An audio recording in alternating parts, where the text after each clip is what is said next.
Hello বন্ধুরা, কেমন আছো সবাই? তো আছে ২০০৪ সালের একটা বলিউড সিনেমা নিয়ে কথা বলবো। সিনেমাটা অনেকে বলে আন্ডাররেটেড, অনেকে বলে মাস্টারপিস।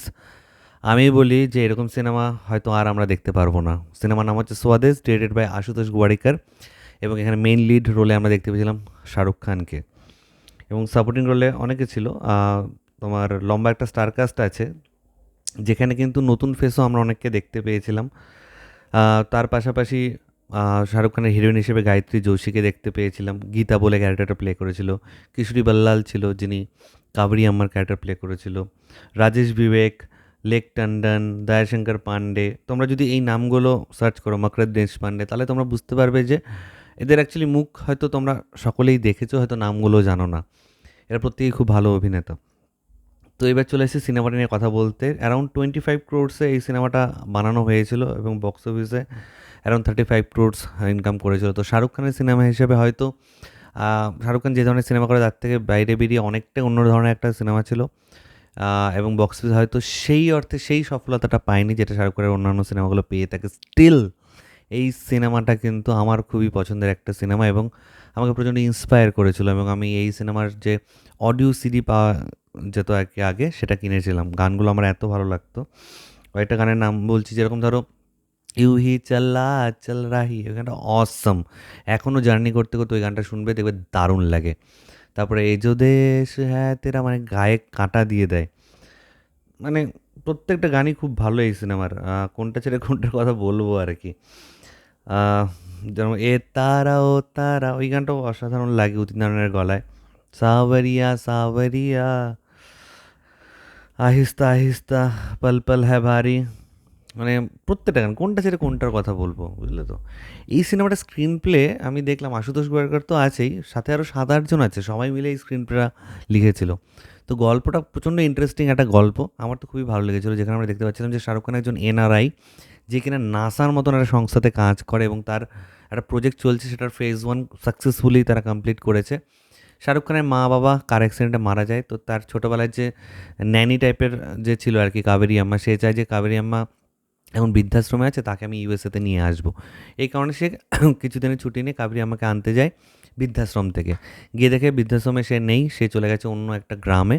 সেই গ্রামে গিয়ে তার কাবেরী আম্মার সাথে দেখা হয়, তার পাশাপাশি গীতা, যার যে কিনা তার ছোটোবেলার চাইল্ডহুড ফ্রেন্ড ছিল, তার ভাই চিকু বলেছে ক্যারেক্টারটা, তার সাথে তাদের দেখা হয়। এছাড়া গ্রামের সমস্ত লোকের সাথে শাহরুখ খানের ইন্টারাকশন শুরু হয়।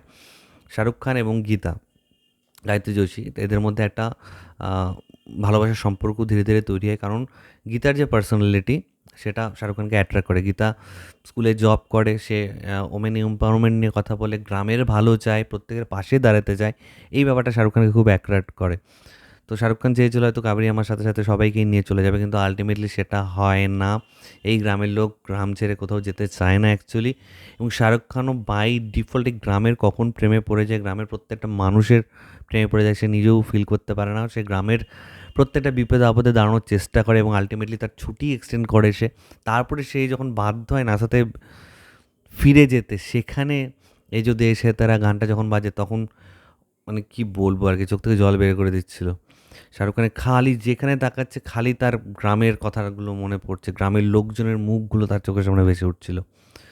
সো সুপার একটা স্টোরি লাইন, এবং আশুতোষ গোয়ারিকার যেভাবে ডিরেকশন দিয়েছে সিনেমাটাকে, তার সিনেমাগুলো হাটকে টাইপেরই হয়। এই সিনেমাটা আমার তো তার মানে one of the best work বলে আমি বলবো। তো খুবই ভালো, এবং শাহরুখ খানের পারফরমেন্স এখানে কী বলবো, শাহরুখ খানকে নাচ গান এগুলো, অ্যাকশন করে, রোমান্স করে, এইসব ব্যাপার থেকে বাইরে বেরিয়ে পুরো নিজেকে ভেঙে চুরে অন্যরকমভাবে প্রেজেন্ট করেছে। তো একজন ডিরেক্টর যদি ভালো হয়, সে পারে একজন ভালো অভিনেতার থেকে বিভিন্ন রকমের চরিত্র বার করে আনতে। এবং যত সাপোর্টিং কাস্ট ছিল, গ্রামের যে বিভিন্ন লোকগুলো ছিল, ছোটো ছোটো ক্যারেক্টারে, তারা প্রত্যেকে খুব ভালো, মানে কাস্টিংও খুব ভালো চলে এই সিনেমার। এবং গানগুলো এখনও এখনও এখনও শুনি আমরা গানগুলো, এবং খুবই ইন্সপায়ারিং, খুবই মোটিভেশনাল। এবং কোথাও গিয়ে একটা সোশ্যাল মেসেজও, যে তুমি দেশ ছেড়ে বাইরে বিদেশে যতই থাকো না কেন, দেশ ছেড়ে থাকা পসিবল না, দেশের জন্য তোমাকে কোনো কিছু করতে হবে। তুমি বাইরে থাকো 5 বছর 10 বছর জব করো, কিন্তু you need to come back to your own country, তোমাকে নিজের দেশে ফিরে আসতে হবে। তো এই ব্যাপারটা এই সিনেমাটার মধ্যে ভরে ভরে আছে এই ব্যাপারটা, এবং এ আর রহমান যেভাবে মিউজিক দিয়েছে, মাইন্ড ব্লোয়িং। তো তোমাদের যদি এই সিনেমা রিলেটেড কোনো ইনফরমেশন থাকে, কিছু বলার থাকে, বক্তব্য থাকে, নিচে কমেন্ট করে অবশ্যই জানিও। যারা প্রথমবার আমার ভিডিও দেখছো, নিচে যে রেড সিম্বলটা আছে সেখানে ক্লিক করে নাও, পাশে একটা বেল আইকন আছে সেখানে ক্লিক করে অল অপশনে ক্লিক করে নাও। ঠিক আছে বন্ধুরা, ভালো থেকো সবাই, সাবধানে থেকো সবাই, love you all, take care.